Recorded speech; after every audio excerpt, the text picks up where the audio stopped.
Welcome to Backstage with Becca with special guest Caelan Creaser.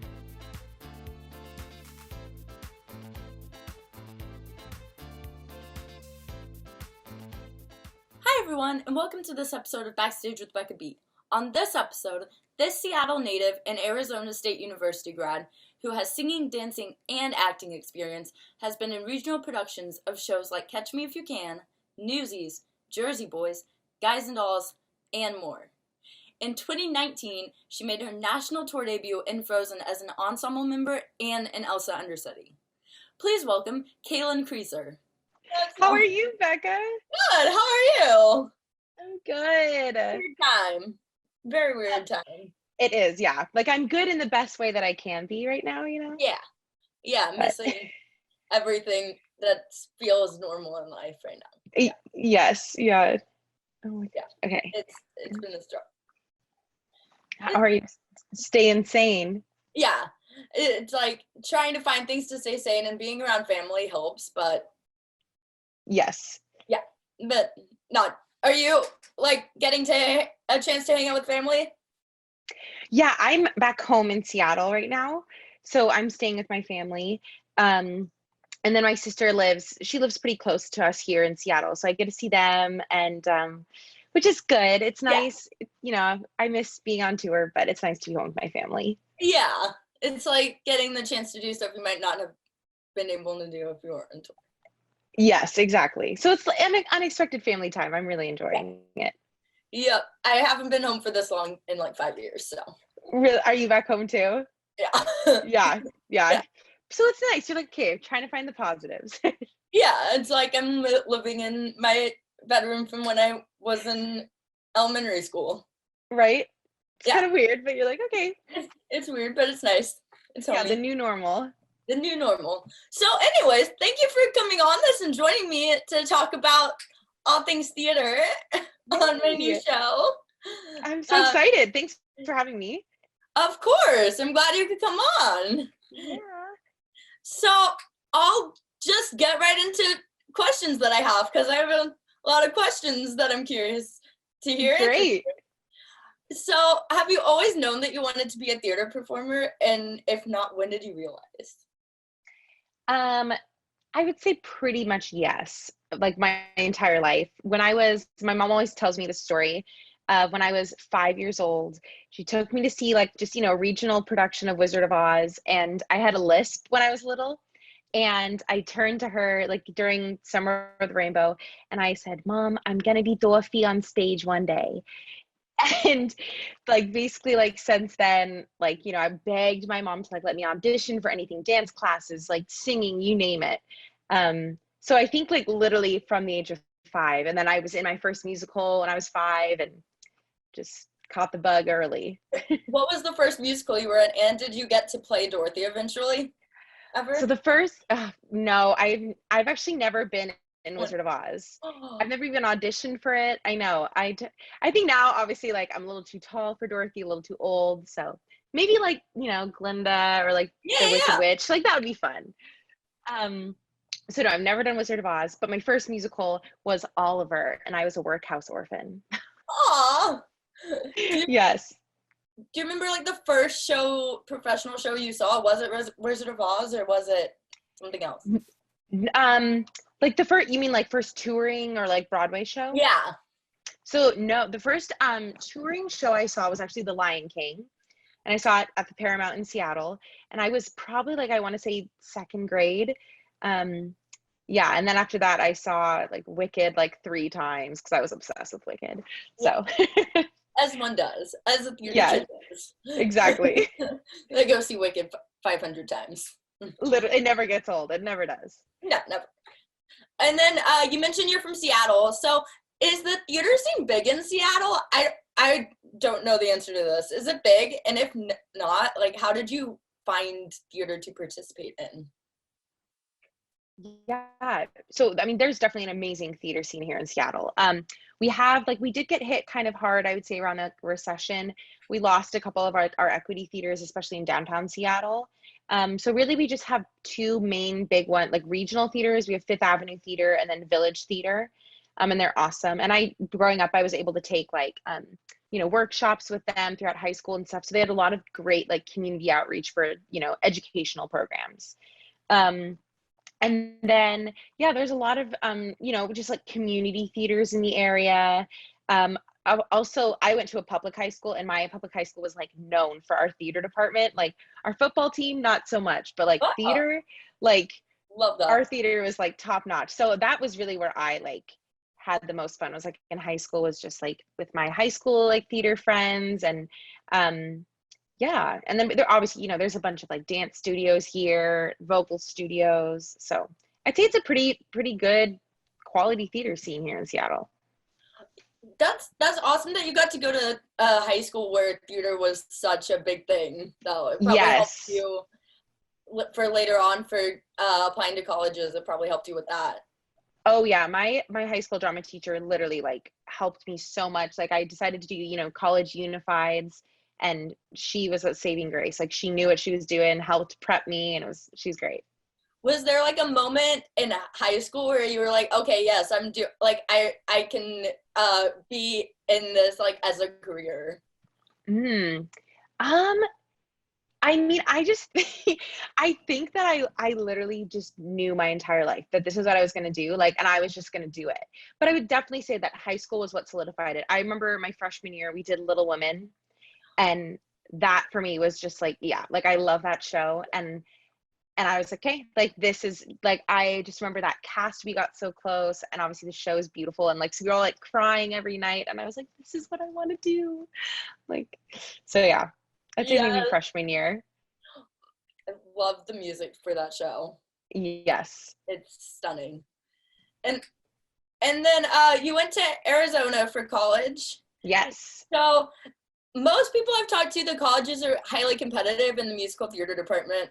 Hmm. So how did you get in? What was the audition process like to get in? Because there's like crazy auditions, right? For these Yeah, roles. yeah. So mine, I have kind of a weird story with my college experience, but so I did that. Like I said, did unified. I auditioned for I think 13 schools. Like my senior year, I went to Chicago, and I had like my top choices or whatever, and eventually I ended up deciding on. I went to Ithaca College first in New York. Ah, um yeah, so I was there, and I was studying my BFA musical theater. I was there for about a year and a half, and it was highly competitive, and it was a great, like, I loved the program, loved the professors. Just wasn't like the best fit for me, and so I then decided to re-audition for some schools that had a little more like leeway in their program, if that makes sense. So like with the BFA, it was super like musical theater 24/7. Like you basically didn't get to choose your classes.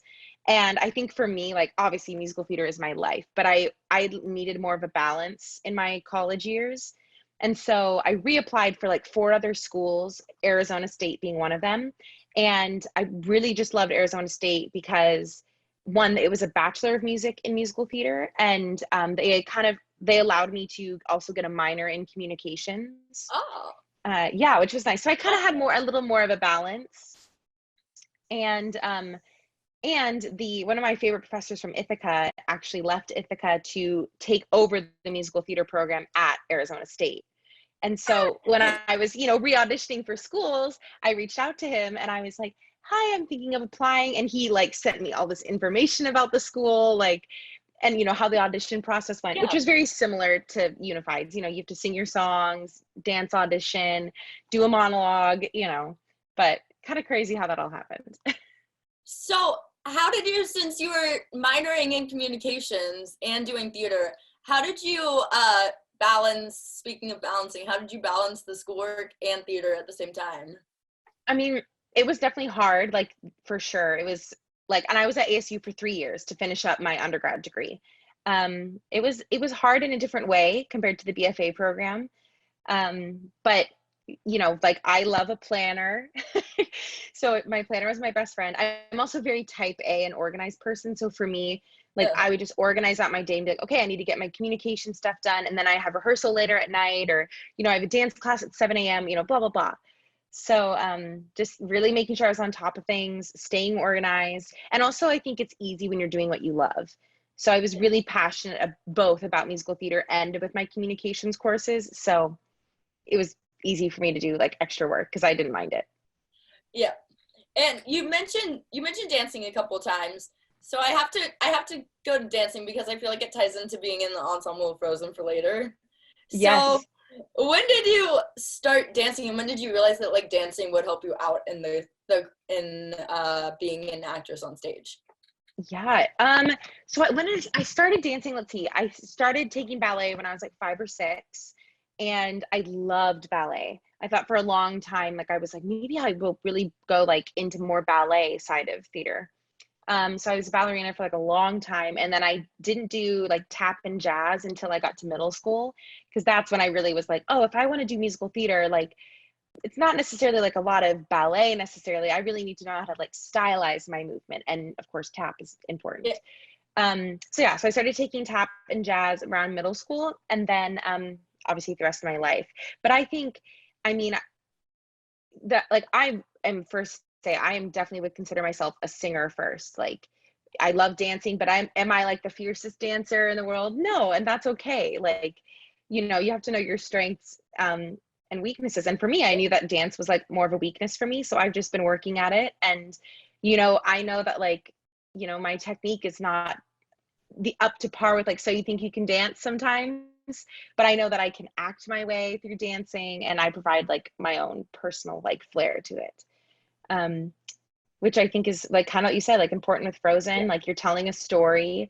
Frozen, there is dancing in the ensemble. It's not a lot of like really hard technical. It's not American in Paris or anything like that, but But it's still something. yeah, I mean, we're still dancing, we still do lifts, and what's important throughout all of it is telling the story of the two sisters. That's the main focus. Yeah.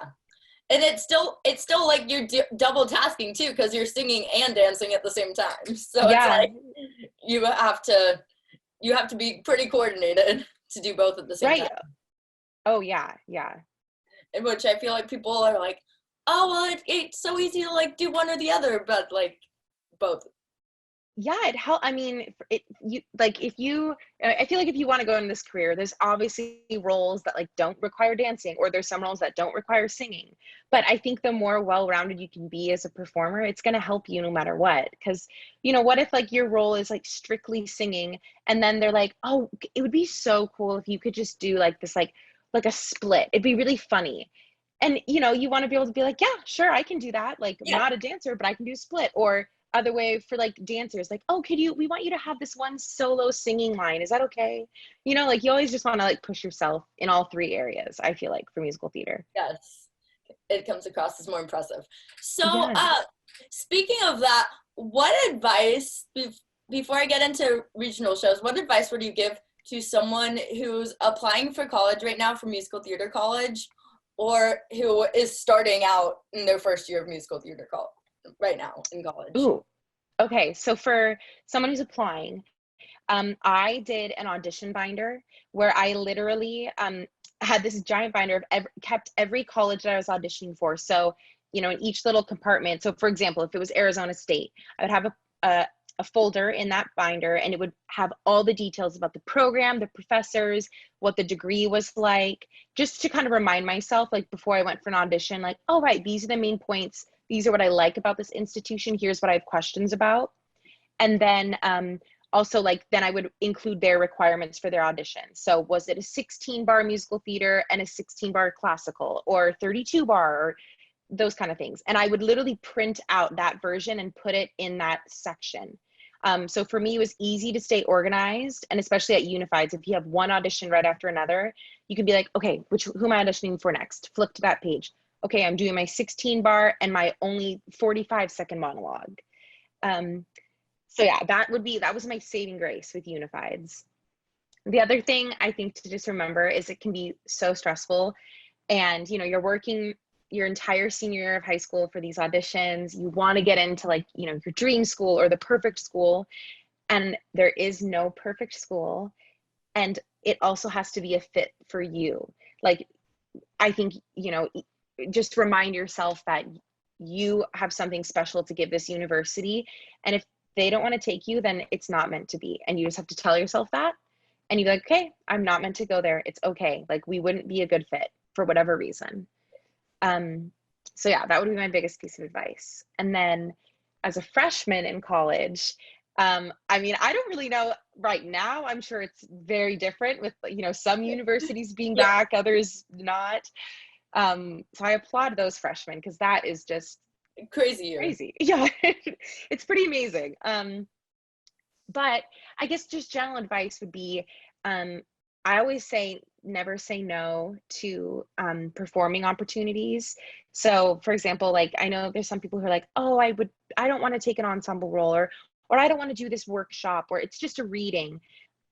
Always do it, especially in college. When you're a professional, and then you can pick and choose, I would say, when you're out of college, but college is a time for learning, and it's a time to learn what you like and what you don't like. So I remember one of my freshman year at Ithaca, I was in this like devised new works play that my professor and a bunch of the students kind of like wrote together, and it was amazing. But I found out that is not for me. I do not like devised theater work, and that is okay. But I would have never known that about Yeah. myself had I just never done it or never auditioned for that project. So yeah, I would say never say no to an opportunity to perform. And I think there's a lot going on in your freshman year. I mean, you're learning so much. So I think for me, whenever I would feel overwhelmed my freshman year, have a playlist, whether it's musical theater songs or whatever, of songs that just remind you like why you are there, and like that re-inspire you, because there's going to be times in college where it's stressful. I mean, it's a lot. Like you're potentially moving away from home, you're now dealing with COVID, like all these different things, right? And just having that like playlist to reset your mind when you're having those like really hard days, it's like, this is why I'm doing this. Okay, we can do this. We can move on. Yeah. It's essentially as stressful getting into a musical theater department, it sounds like, as like getting on a sports team in college. Oh, for sure. It's like, And because you're finding your fit with both. yeah, and it's just as much work too. I mean, like, at ASU, it's a D1 school. So some of my communications courses I would have, football guys or, soccer girls. And I mean, D1 athletes, like they're most likely on a full ride scholarship, but also so are a lot of musical theater students. And it's the same commitment. You have to go to classes all day. And then it's like, oh, I don't have the night off. I'm in Yeah. rehearsals. Or oh, I do have classes Monday through Friday because I have dance classes every day. I'm not a normal college student.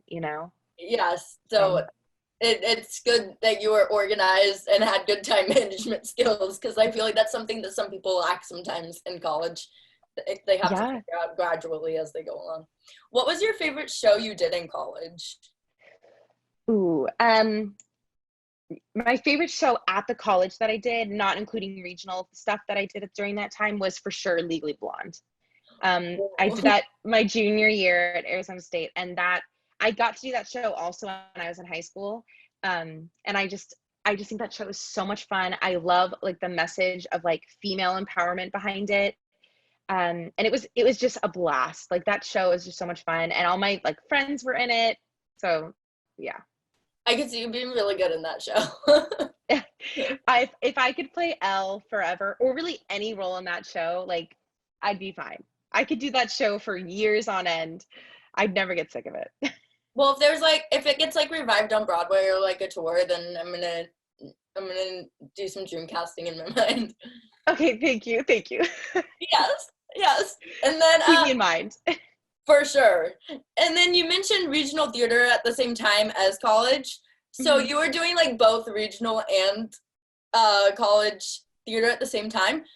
Even more to balance. Yeah. Um, yeah, it was that was one huge thing that why I loved the program at ASU was we had this outreach with the equity theater in the area where we could audition as students, and if we got cast, like it was, like you still had to compete against, regional equity actors and New York equity actors. And then if you got cast in one of their shows, you would still get college credit, which was really cool. And also just, I mean, you get more exposure. You learn truly like firsthand what it's like to work in an equity workplace, Yeah. a regional theater, what it's like to, get your paycheck as an actor, working with the directors from New York City and LA, like that was so awesome. And I got to do 2 of those shows at it's at the Phoenix Theater Company, the theater down there. And so I did Newsies and then Jersey Boys, and those were just both just amazing experiences. Yeah. That's a blast. And then I saw 2 other regional shows on your resume. I saw Guys and Dolls and what was the other one? Oh gosh. I think Catch Me If You Can. Yes, Catch Me If You Can. Yes. Yes, that one. Yeah. Yeah. So I was also technically in school for both of those. That's another regional theater in Arizona Broadway theater. And I did Catch Me If You Can during the summer between my junior and senior year. And then I did Guys and Dolls, like literally I went to my college graduation and then I went into tech rehearsals that night for that show. Never stopping. Yeah. No, so it was like I graduated and I technically had my first like regional theater gig and I was like, great, like here we go, working actress. I feel like your sleep schedule had to be off sometime around then. Yeah. Because it's like with college work is even like no matter what major you're in. And there was a lot of sleepless nights, a lot of like studying, after rehearsals for Guys and Dolls, I was like, okay, I'm graduating in a couple weeks. I need to focus. I need to focus, but I also need to focus on this. Yeah. It was fun though. What show do you think challenged you the most when you did regional shows while you were doing college at the same time? And then what show was your favorite show? The show for sure that challenged me the most was Catch Me If You Can. Like I said, like I definitely consider myself a singer first. And that show, I was, in the ensemble, and it's such a dance heavy show. And so I just remember being so nervous, and I was like, oh my gosh, like, okay, Caelan, like you really, you got to show up here.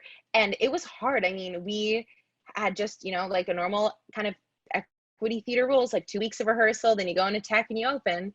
And so it was a lot of dance, learning a lot of it very quickly. And that for sure pushed me and definitely has made me a better dancer, hands down. Like my dance confidence that summer grew like 20%, like it was awesome. And I loved it. I would do that show again in a heartbeat.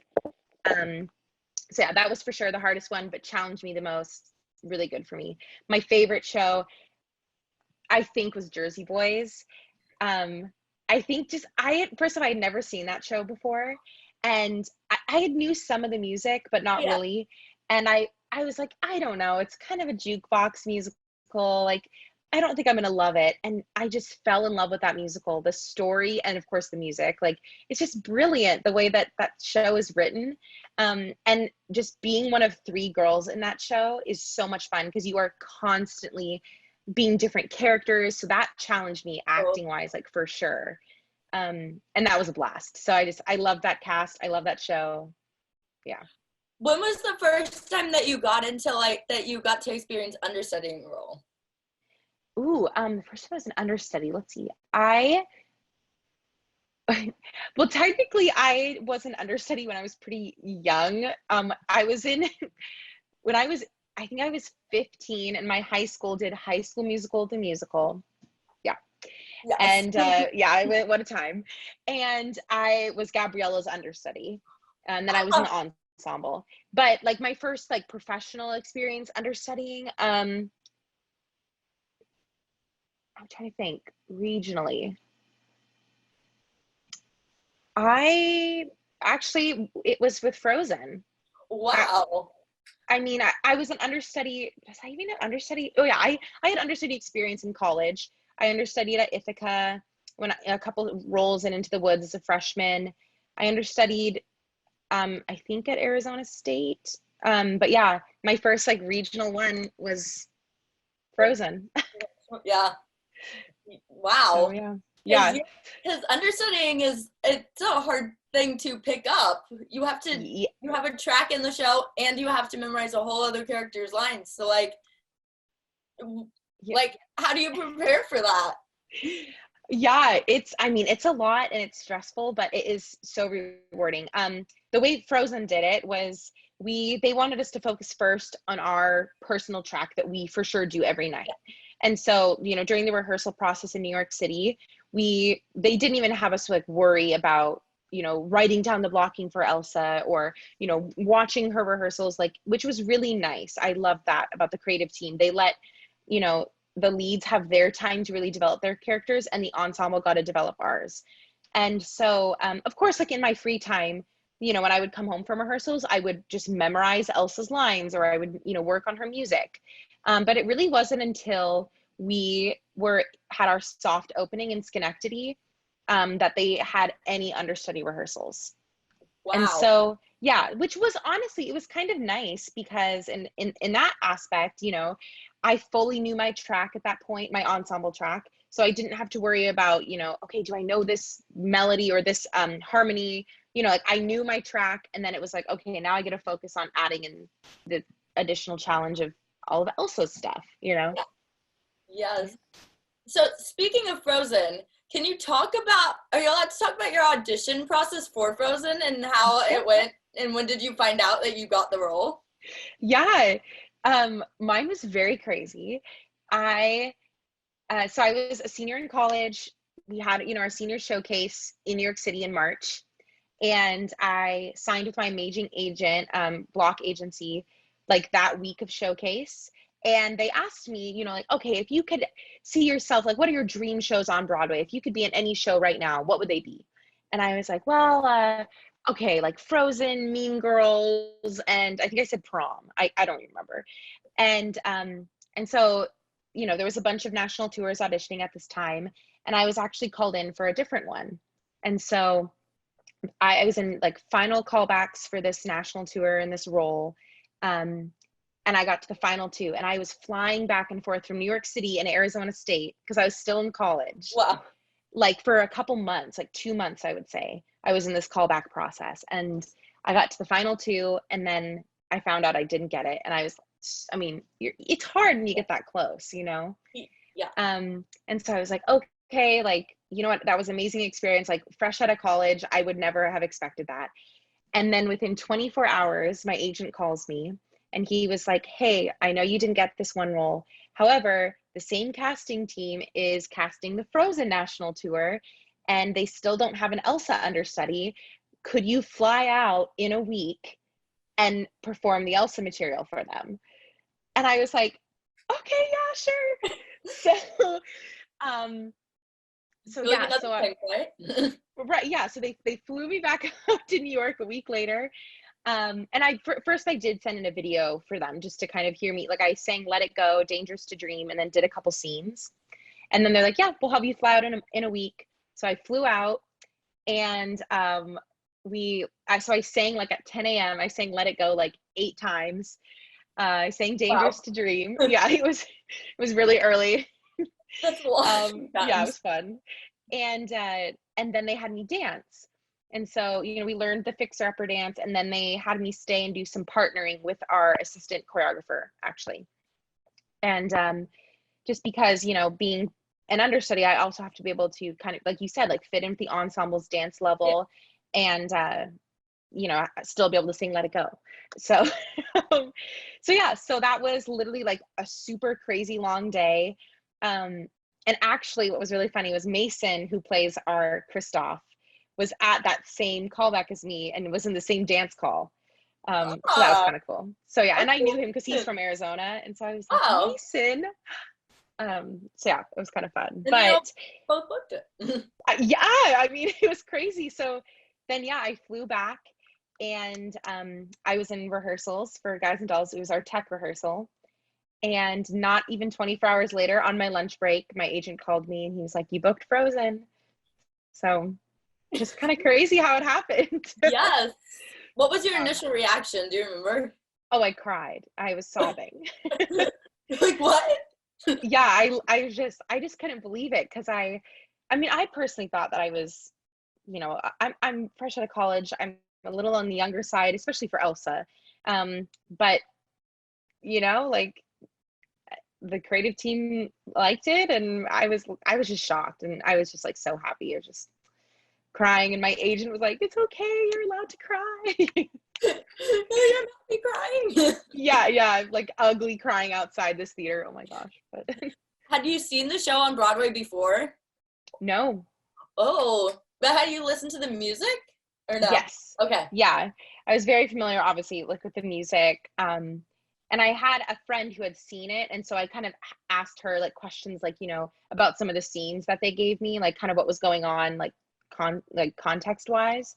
But yeah, no, I hadn't seen it. And then I actually never saw Frozen on Broadway until we were all in rehearsals, like the Frozen tour. And we all got to see the Broadway company perform like all together, which was really cool and That's, just amazing. yeah, a special bonding moment with them. Yeah, it was really nice. So you mentioned going into auditions and having to sing Let It Go like 10 times.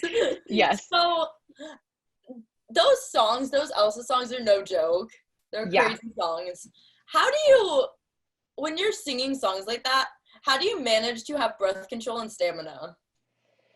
Yeah, that's hard. And for sure, like something that I am still working on, truly. It is, I mean, Let It Go, especially, there's something about the way that I think it's maybe the expectation of the song and, the dress you're wearing, you have to worry about that quick change. I mean, it's a big pivotal moment of the show.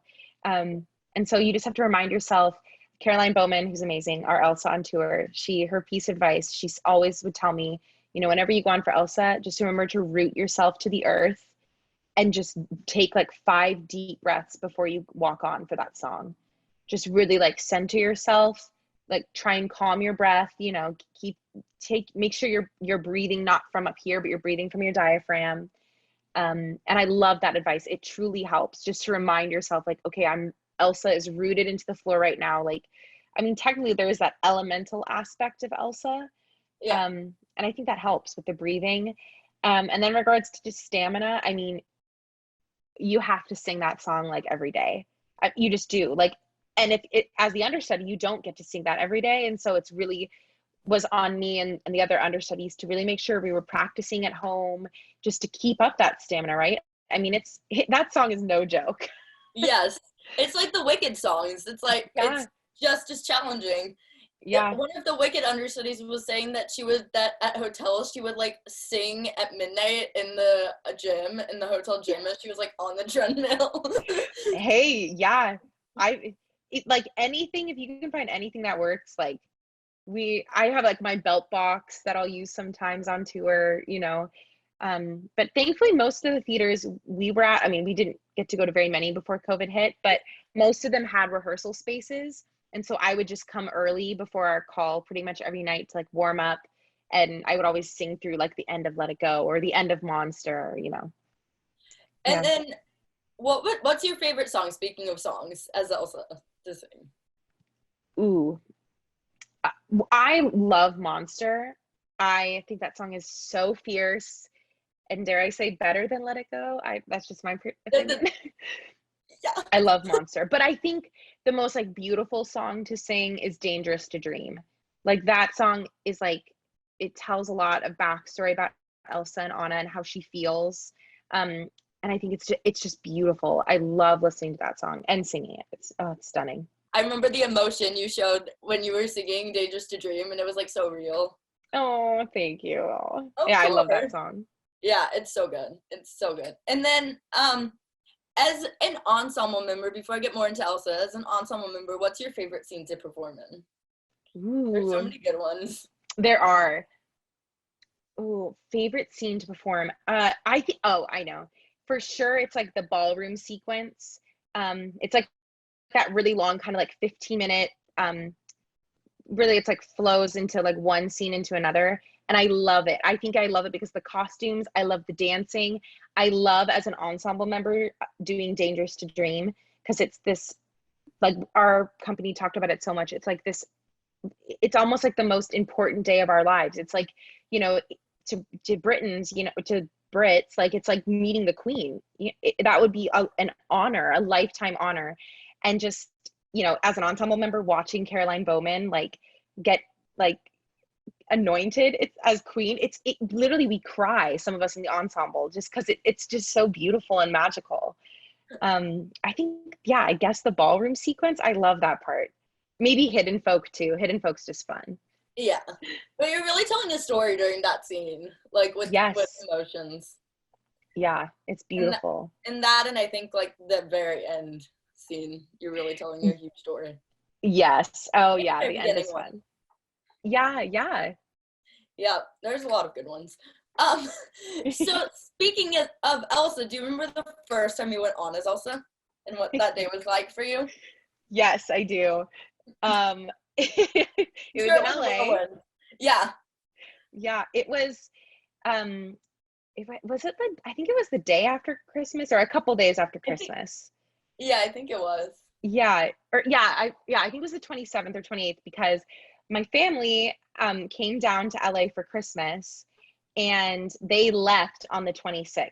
So they didn't get to see me be Elsa, which is actually good because I was so nervous the first time. Like it was just kind of nice just to not have anyone in the Yeah. audience that I really knew. Um, but actually, it was kind of crazy. I was really sick. Um, I like that entire week of Christmas, I was so sick. And on like the 22nd was the worst. Like I had a fever. I think I called out of that show and I had like completely lost my voice, which looking back now, I wonder if I had COVID. Like, That but you never know. possibility. Right.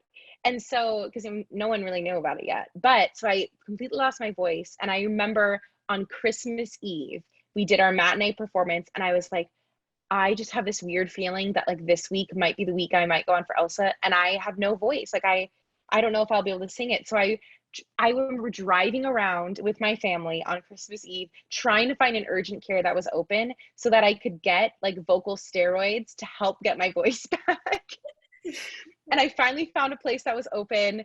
You know, I got some medicine and then so yeah, I did my first performance of Elsa. I would say maybe at like 75% vocally because I was, you know, still on like vocal steroids. I was misting and steaming like crazy. Yeah. So I definitely remember that.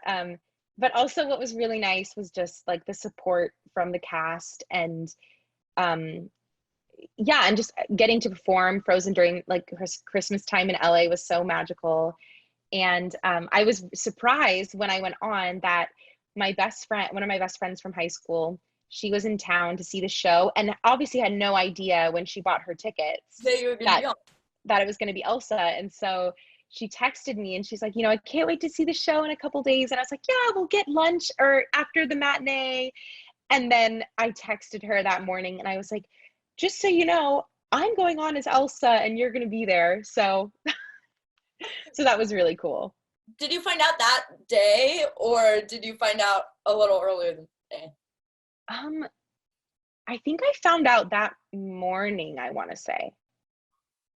I don't remember. I think I found out pretty early in the morning. Our stage manager called me and said that I was going on for the matinee and that there'd be a possibility that I would go on for the night show as well. And then I did. I did 2 shows that day. Wow. And then, Yeah. speaking of, that comes back to stamina. What's it like doing 2 show days as an ensemble member versus as playing Elsa? Yeah. I mean, 2 show days, Frozen are no joke. I mean, that show is high energy. We are, as an ensemble member, we are constantly changing, you know, Yeah. scenery, costumes, like, so physically, it's way, in my opinion, physically way more demanding as an ensemble member on a 2 show day. Um, just because, you know, you're dancing a lot more, constantly moving, you're in almost every scene. Yeah. So yeah, but as Elsa, I mean, it's vocal stamina for sure. And so those are the days where I just really like, I do not talk to anyone backstage, like, especially in between shows. Like, I will literally bring my, you know, lunch or dinner, you know, whatever it is. I'll just sit in the dressing room by myself, steam, eat, you know, read a book, but Yes. really save my voice, you know, because it's a lot, 2 shows in one day. Yeah, it's impressive. And you get like not very much time off in between the shows to Right. recover and be like, okay, I have another show. Yeah. I mean, you got to like mentally prepare for the second show, you Yeah. know, but And it's not like you're just standing there. As you said, you're singing and changing costumes and right. I definitely would say, you know, there's some days are better than others. Like when we have like 5 show weekends or 6 show weekends, those are those are definitely like the ones where you really have to like power through and you're like, hey, you can do this, you can do this, like you got this. But Oh, and random question about the ensemble track that you have. Do you name the ensemble track? Because I was talking to a Hadestown ensemble member who was like, have names for all my tracks. Do you all name them? like, you mean our characters? Yeah. Yes. I think just for fun, but also our Yeah. assistant director recommended, especially for our like villager people of Arundel, to literally, we were in rehearsals in New York City and he printed out all of these like popular Norse, Norwegian, like, you know, Swedish names, you know, all those like Nordic kind of names, and printed them out for us and their meanings. And he was like, I want to know, you know, what your character name is in this scene. So my, if you want to know, my villager Yes. name is Kirsten, because my cousin's name is actually Kirsten. So I just switched the pronunciation for it to be more Nordic, because her sister is actually named Elsa. So my cousin is literally Elsa and Kirsten. So I was like, it's only fitting that my ensemble member is Kirsten. Yes, I love that. That's like just a fun fact that I never heard before, and I was like, that blows my mind, but it makes sense. It's great. I wish they would like have all the character names like in the playbills too. I know, right? We also in the ballroom scene, us Frozen tour people were just to, you know, be fun and have fun on stage. We also, some of us will have like boyfriends, or, you know, Oh, date at the ball. So every night it's a little different. But yeah, so we for sure know each other's like character names, some of us, and we're like, oh yes, like what, I can't remember someone's name right now, but one of the boys, you know, I'm like, oh, I'm on a first date with him today to see the queens, you know, being anointed. It's very exciting. I love that so much. Yeah. That's amazing. And then obviously Elsa is such an iconic Disney character now. Yeah. So how do you make that character your own when you get to play her? Ooh, that's a good question. For me, I am an older sister. So I have a little sister who's 2 years younger, and she is my best friend. And so I think for character work, I drew on a lot of that, of what it is like to be an older sister. I identify a lot with some of the things that Elsa goes through, where it's, you know, she feels a lot of pressure in her life to kind of get things right. And I'm very much that, you know, type A perfectionist. I put a lot of pressure on myself. So I bring some of that into my Elsa. And also, I don't know, just, I feel like through rehearsals, and we got to work with our director, the assistant director, the choreographer. They also gave us notes too, and which was so special about Frozen was they allowed us to do some different acting choices. So as amazing as our two Carolines are, you know, yeah, we have to follow their same blocking, but our creative team was like, it's okay if you don't deliver that line in the same way that Caroline Bowman does. Like, that's her Elsa and yours is different. That's okay. And we want you to explore that. So we're very lucky with our creative team. Yes, I love creative teams like that, because that's the magic of live theater when you get down to it. And the reason like people like me love going to see shows multiple times, because it's like Yes. different people play characters different ways. Yeah. It's always different, you know? Yeah. Yeah. No matter, like, even if the same person is on, it's different if the audience members' reactions that night are different. Yes. Yeah. Yeah. So, how do you think you're like Elsa, and how do you think you're different from Elsa going off that? Oh, yeah. So yeah, I'm similar. I put a lot of pressure on myself. Similar. I also, I don't know if you like know Enneagram types, or if you're into that. It's like personality I stuff. did that. I did that. I get like Okay. emails every day from I love Enneagrams. I think they're so interesting. You know, I don't like live my life off them, but I am a type 1. And one of the things about us in regards to emotion is we tend to definitely keep a lot of our emotions bottled up, or like we won't show them to other people, especially, for example, anger. Because for some reason, maybe it's something in my childhood or whatever, but like anger for me has always been kind of a negative emotion. Like, oh, that's not an okay emotion to show. And I think Elsa goes through that, right? Like, obviously she can't show her emotions, otherwise the magic comes out. Yeah. And then eventually she's like, no, like I'm going to be a human being. I'm going to show my emotions. It's okay. So I definitely relate with that. Just there are times in my life where I'm like, okay, I can't cry in front of someone right now. Like at the movie theater, this is embarrassing. And then I'm like, Caelan, you are allowed to cry at a sad movie. Yeah. Like that is okay. Yeah. And then ways I'm different. Ooh, I don't know. I mean, I'd say I'm definitely like an extroverted introvert, which I think at least my Elsa is that. Or no, I'd say she's probably introverted. But definitely when I meet new people, I'm not like Elsa where I would immediately be very like cold and stoic and like put together. I think when I meet new people, I would consider myself to be fairly outgoing. I would love to get to know them. I'm pretty touchy, so I love to give hugs, which is the exact opposite of Elsa. Oh yeah. So She's like she's like 6 feet away, please. Yeah. Social distancing, thank you. Elsa was social distancing before it was cool. Yeah. But yeah, so that's the ways I think I'm different. Yeah. And then the fans of the show are like, there's a lot of little kids who come to see the show and they're dressed up in costumes and stuff. Yeah. So do you have a favorite post-show moment at stage door? Post-show moment. Have kids called you Elsa post-show? Yes. Yeah, I get that a lot. Of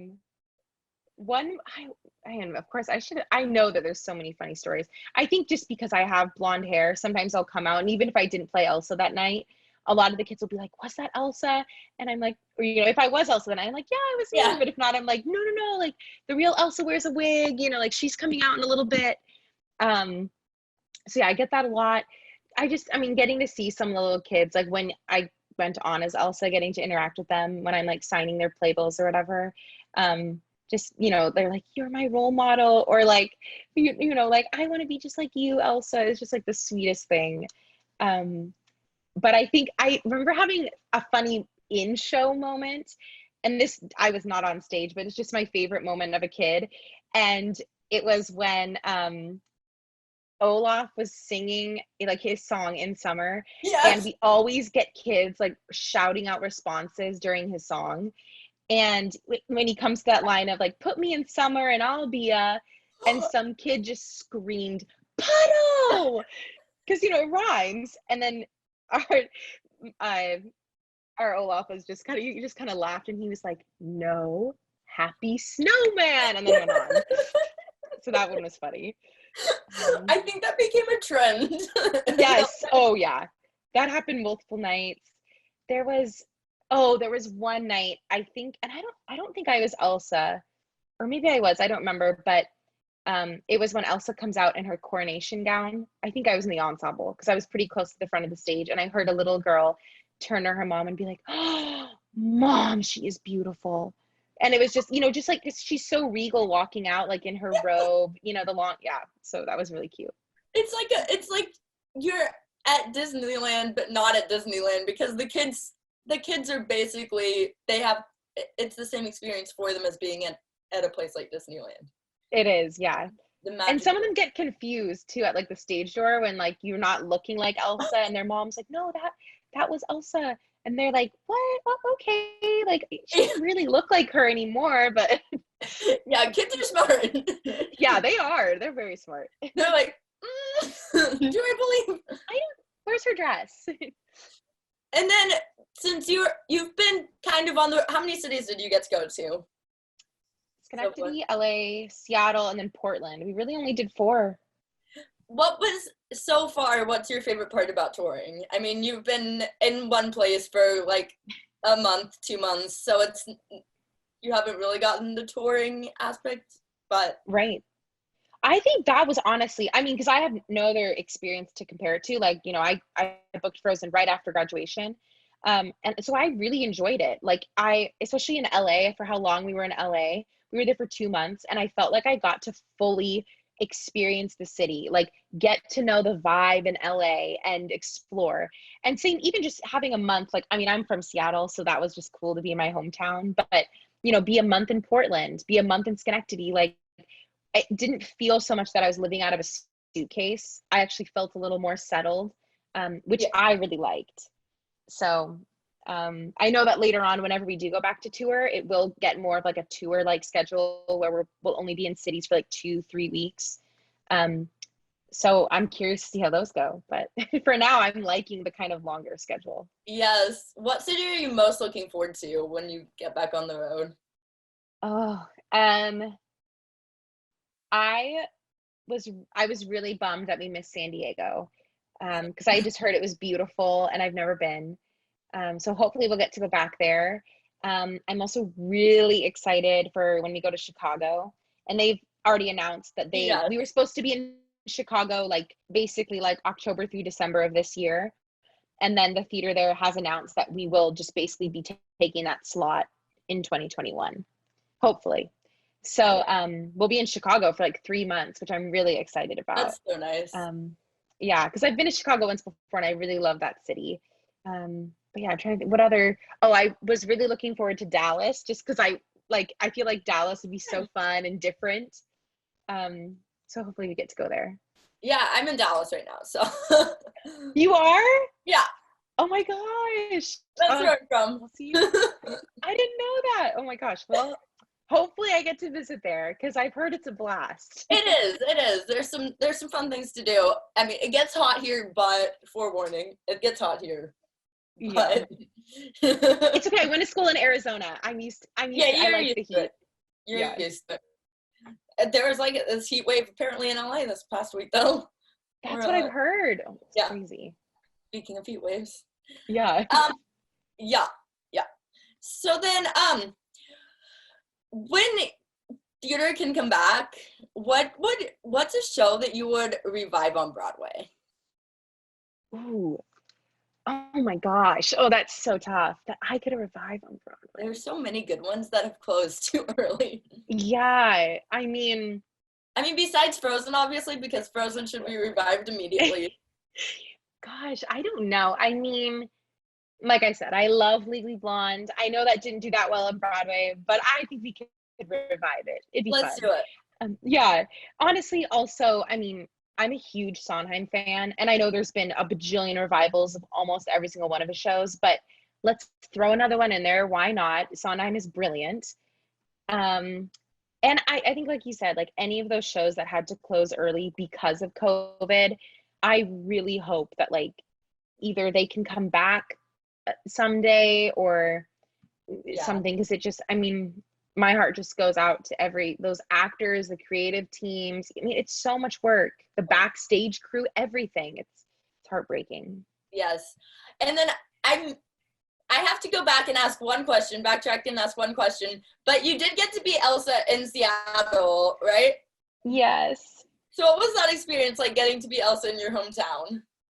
That was truly like to date, probably like one of my like most favorite memories I've ever had in my entire life. I mean, it was like that was the theater I grew up seeing. Like I said, I saw Lion King, Wicked, Phantom of the Opera, and I remember being a little girl and just being like, I want to be on that stage so bad one day, like, and or waiting at the stage door, to get autographs. Like, this is crazy. I remember seeing Caroline Bowman in the Evita tour at the Paramount in Seattle. I had just also done Evita at my high school. And so that was my Christmas gift, was because they were like, you just played Ava. Like, we want you to see the national tour. I got Caroline Bowman's autograph at the stage door, and I've been a huge fan of hers like forever. So when I met her, I was like, I'm like your biggest fan. So yeah, it was so surreal, like being Elsa on that stage, and then having literally my entire family was there. I posted like on Facebook and Instagram, like, hey, like last minute, but I'm going on tonight as Elsa. Like if I can help you get tickets, like just friends, family, let me know. And I think I had like probably like 125 people come to that show, and which just was just like yeah, it was just so moving. And I was just like, wow, like some of them were like really close friends, and others were like people I had just went to high school with that were like, oh my gosh, haven't seen you in years, but like I bought a ticket to see you tonight. And that just like meant so much that they would come out and support me. Yeah, so it was magical and I was sobbing and yeah. Ugh. I love that so much. That makes Yeah. me like. Did you Yeah. tell Carolyn Bowman that story? Of- Oh yeah. I told Caroline like our first week of rehearsals, because I truly have been a fan of hers for so long. And like I have literally like watched all of her YouTube videos at 54 Below in when I was in high school, and I've seriously like stolen rep from her because I was like, oh, I want to sing that song. I love how she did that arrangement. And so when they made the announcement of the Elsa and Anna, my best friends, we were in a group chat and they texted me and they were like, you are going to be her understudy. Oh my gosh. Because they knew how much like I looked up to her.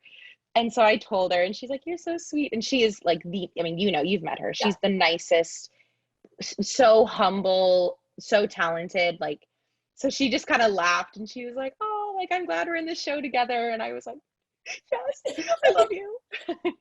Like a whole full circle moment. That's so awesome. Yeah, Like yeah. you got getting to be on stage with someone who you truly idolize is some Yeah, it something makes everyone like, dreams of.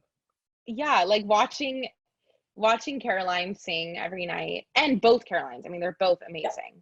amazing. And just, I mean, it brings tears to my eyes. Like I said, like in the coronation scene, when she sings "Let It Go," it's just, it's unreal, you know. Yes.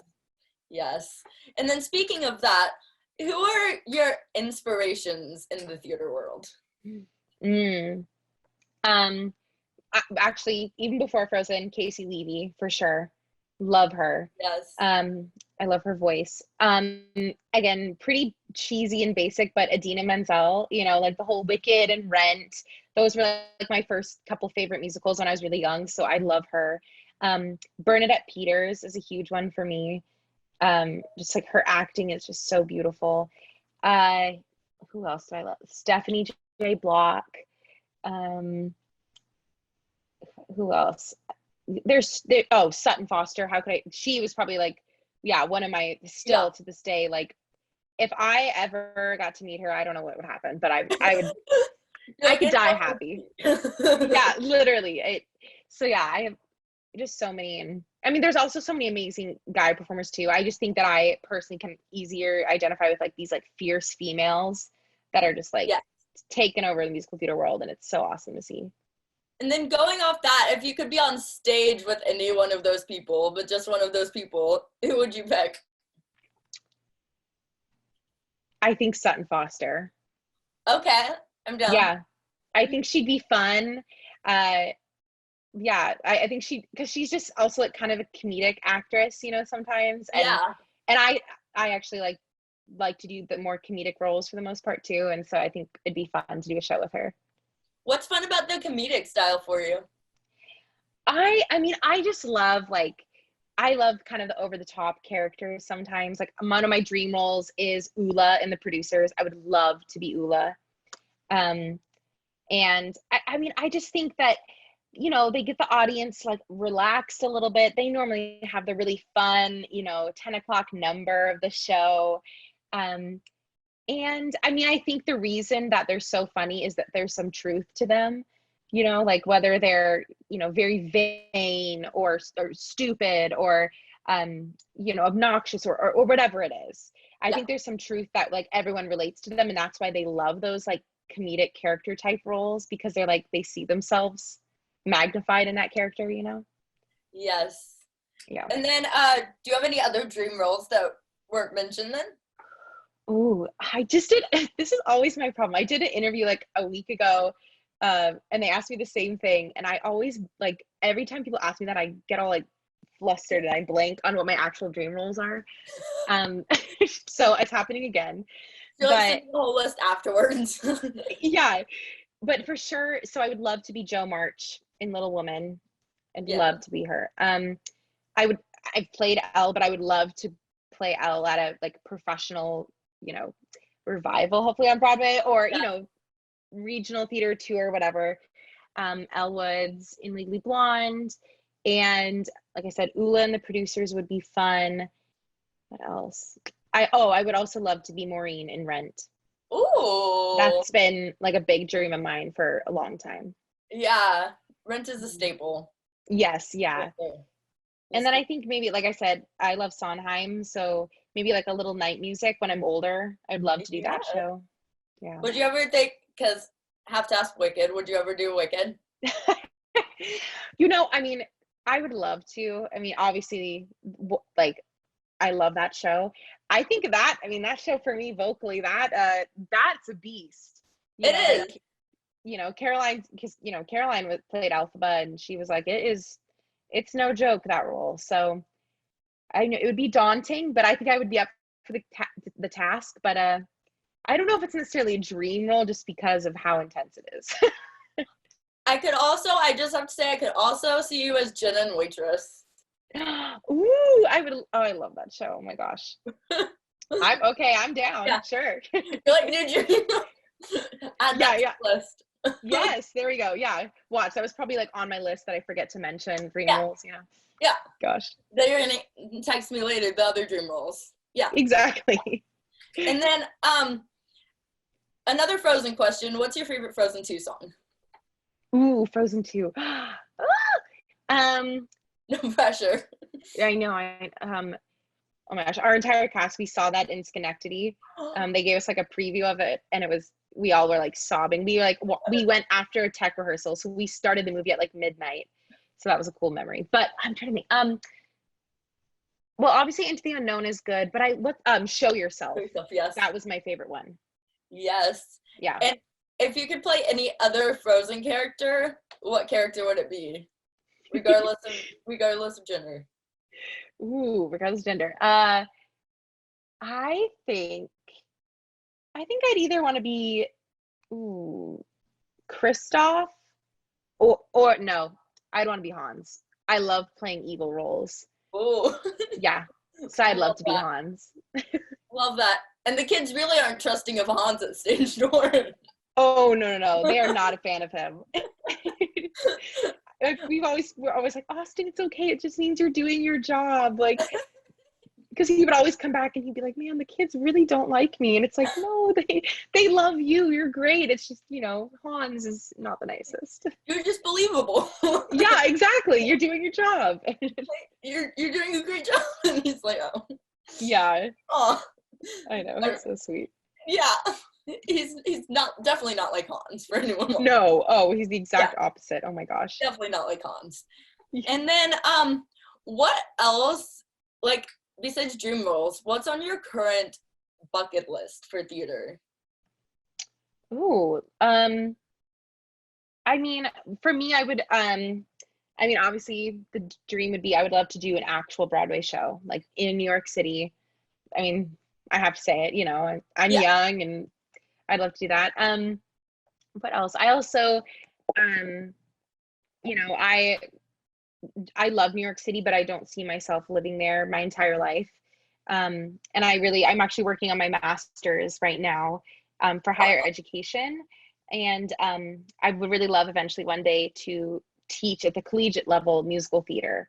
So that wouldn't be for a while. Obviously, like I want to, be a performer while I'm younger, and if I do another tour or whatever. But I think that's another goal of mine, is to teach and inspire, other college actors, help get them to showcase or, whatever it is. Yeah. I love that. Yeah. Because you can really make a difference in like kids' lives by teaching them like about your experiences in the acting world and theater world, like real life experiences. Yeah. And I mean, I'm still like, my college professors truly, like I'm in contact with them still, like on a weekly basis. I take voice lessons from my college professor on the road, like Zoom her in. She's awesome. So I just want to be eventually sometime in my life that for one of my students who's maybe, on the next Frozen national tour or whatever. Yes. Yeah. I love that. And then what's the funniest thing that's ever happened to you on a stage? The funniest. These stories are my favorite. I know. Yeah. Oh, okay. I have two. They're both pretty quick. One, I just fully, I was way too young to be playing this role, but I was playing Miss Hannigan and Annie in a summer stock production. and we were doing Easy Street, and my choreography as Miss Hannigan was at one point to get up on the chair and like to do the dance. And I somehow, when I was getting off the chair, stepped on like the hem of my dress, and I just fully like face planted in the middle of Easy Street. And the rooster and our Lily St. Regis, like, for the rest of the song could not keep it together. Like, I was completely fine, but we were just laughing. Like, it was very unprofessional, but it was a hot mess the rest of that number because we just couldn't keep it together. Yeah, like, that was a fun choreography here. Yes, yeah. There was supposed to be something going on. We were supposed to be singing, but we were kind of laughing. Yeah, that was one. And then my other favorite one was actually when I was pretty young, and I was in a production of Sound of Music, and I was Brigitte, and we were on stage or something, and it was in the middle of a show, and our Gretel, wow, I've done this show like 4 times, I should know. She wasn't on stage or something, I don't remember. Maybe she was about to come on, and her mic was accidentally left on for like a hot second, or was turned on. And it was like during this very serious scene that Brigitte and Maria would have, where like Brigitte's like, I think you love father, you know. And all of a sudden you hear you wear deodorant? My mom says I'm not old enough to wear deodorant. And it was our little Gretel talking to our Liesel as she was putting on deodorant backstage. And again, like the audience, just because they all knew it was little Gretel, like just her voice. And it was just so funny, like the audience just dying. And like, I just remember being on stage, like I was like 9, and I was like, oh my gosh, what do I do? What do I do? Like, having a panic. What's going on? Yeah. But that was funny. Yeah, because when you're 9 and you're on stage, you think that everything's your fault, even if it's not your fault. Right, yeah. So I was like, what do I do? Like, why is the audience laughing? What's going on? But I don't know what to do. Little Gretel, you wear deodorant? Moments that make you think on your feet. Yeah, truly. We love that. Improvisation moments. Yeah, it's real. You gotta have those skills. Yeah. Yes. And then you also have to have self-confidence in the industry, because as you mentioned earlier with auditions and stuff, getting told no is hard. So how do you work on self-confidence? That is a good question. One I'm still working on. Therapists are great. They're not something to be ashamed of. We love therapy. I mean, this career is hard, so you got to have someone to talk to. Having a good support system that, like, when you have those days where you're told no, that you can just call someone and you can have a good crying sesh, and then they can help you be like, okay, let's go get coffee, or let's, watch a movie or whatever. And then also just a more practical standpoint that I always do, that actually one of my college professors talked to me about, was I keep an audition journal, like a physical journal, and I write every single audition or callback I went to. And it's just like making it seem a little less personal for me. So I write, okay, I went in for Frozen. I went in on this date. I sang for the Elsa understudy and the ensemble. These were the people in the room, like the creative team. I write down their names. I write down any feedback they gave me, like acting wise, like sometimes, directors will be like, okay, we're going to call you back again in a week. I really would love to see you work on this when you come in. So, in a week you need to try and implement those notes. And then, and I've gotten stuff whether it's like acting or even notes about your clothing, anything. So I write that all down.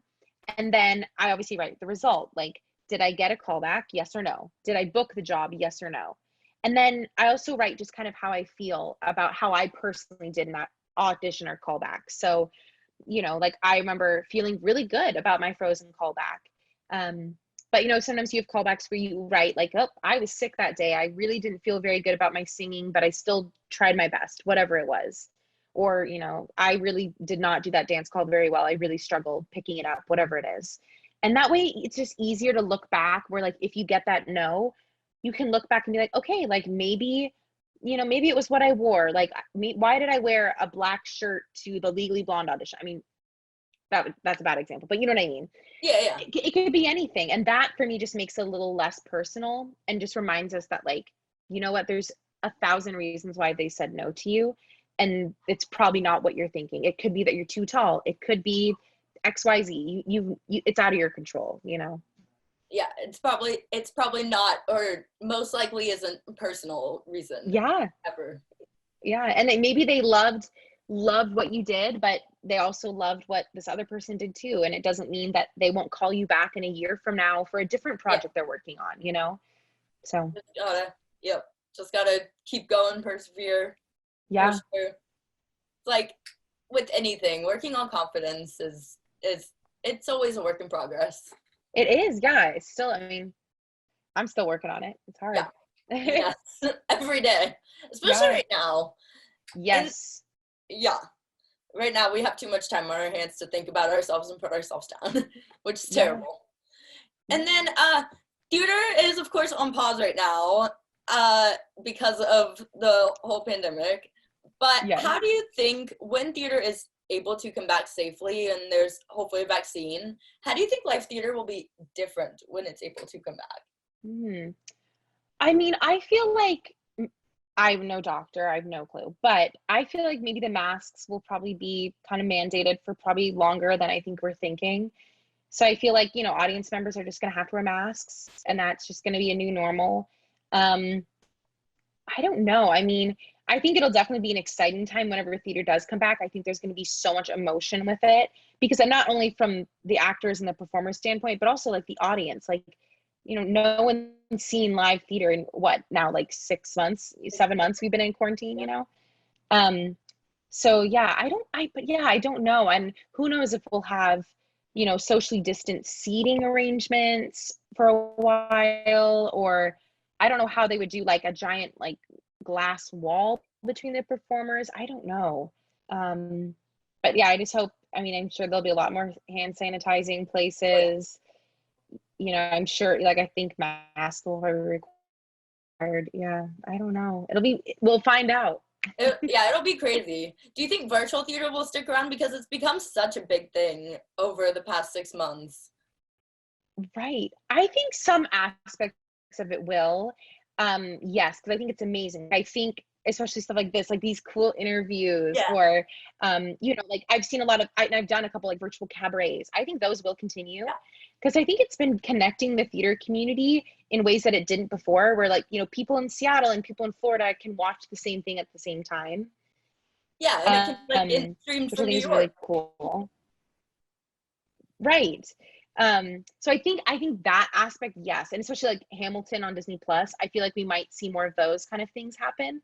Yes. Um, but I also just think a huge part, I mean, you know, like of live theater is like seeing it live. It's there's something that you just can't explain seeing a show or seeing a concert live. It affects you differently. It like you feel the music vibrations.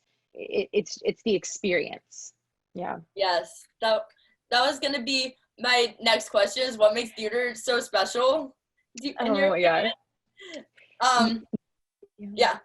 I think it's an experience. And I think, I mean, what I love about theater is that, I mean, some shows are fun and, you know, fluffy, and that's cool. But even then, like every show has a lesson and like something that the audience can learn or reflect upon.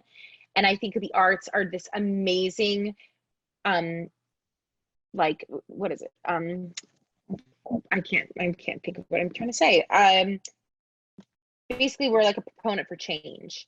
So I think, you know, like music can affect people. And if what we're singing about is like maybe something that a social injustice, a racial injustice, like it makes people think, and especially if it affects them emotionally. Yeah. Yeah. Yes. And then what musical would you like to get the Hamilton treatment next? Ooh. Frozen? No, I'm just kidding.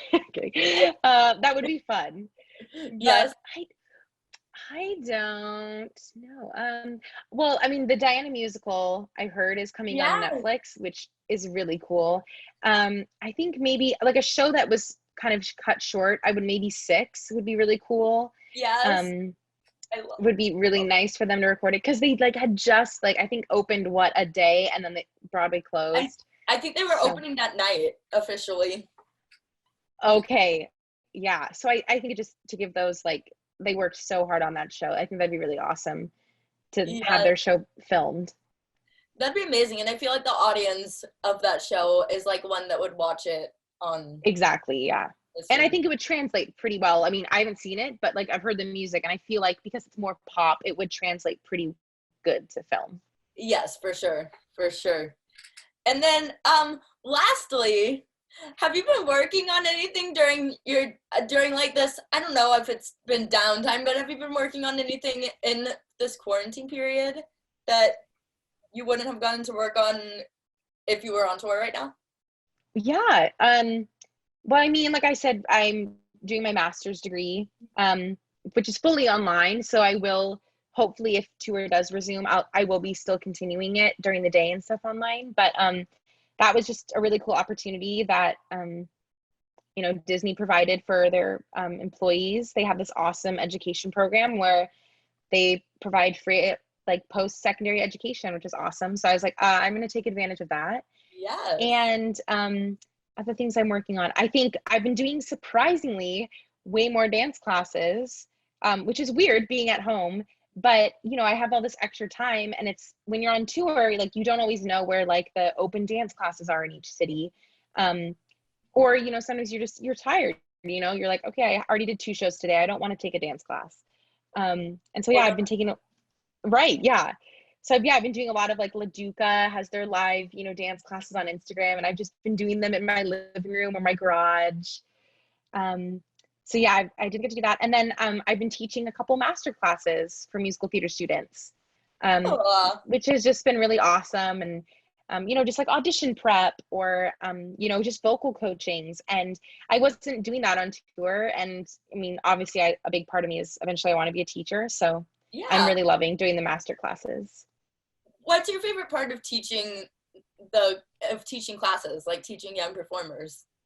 I mean, I think it's first off just seeing that the passion and love they have for what they do. Like when you see a performer who just this is their everything, it like who doesn't want to watch that? Who doesn't want to watch someone just loving what they're doing?